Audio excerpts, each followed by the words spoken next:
मोला झाम डारे तोरे चेहरा रो तोरे चेहरा रो दीवाना बनाई रे मोला झाम डारे तोरे चेहरा रो तोरे चेहरा रो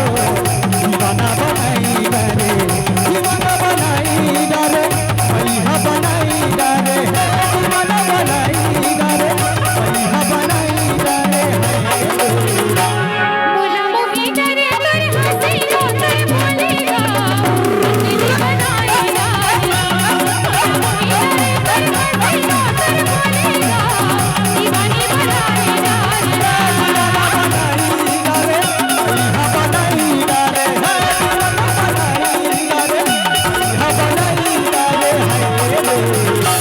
मोला मोही डरे तोरे हंसी रो तोरे बोलेगा मोला मोही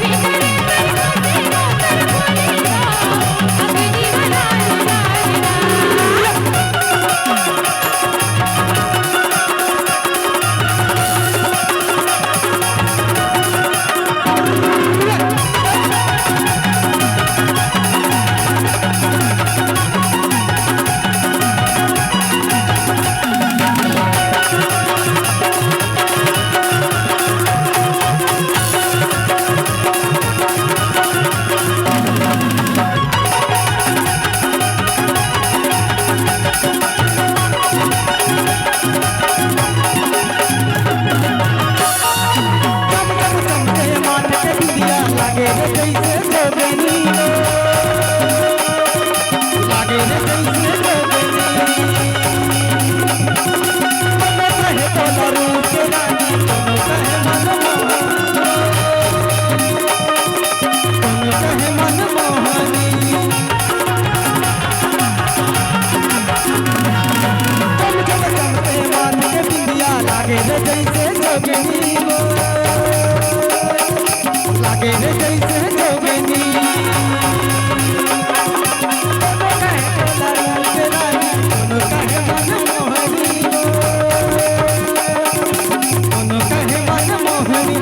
दीदी बनाई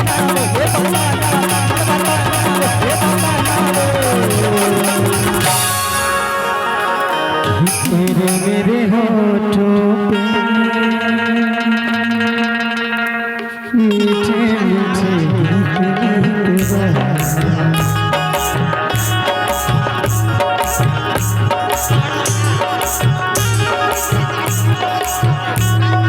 सुना था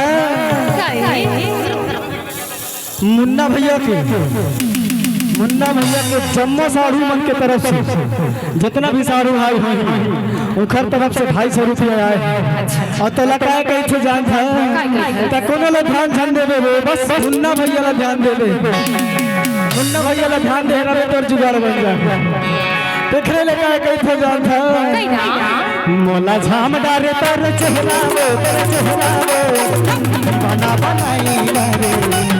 मोला झाम डारे तोर चेहरा रो तोर चेहरा रो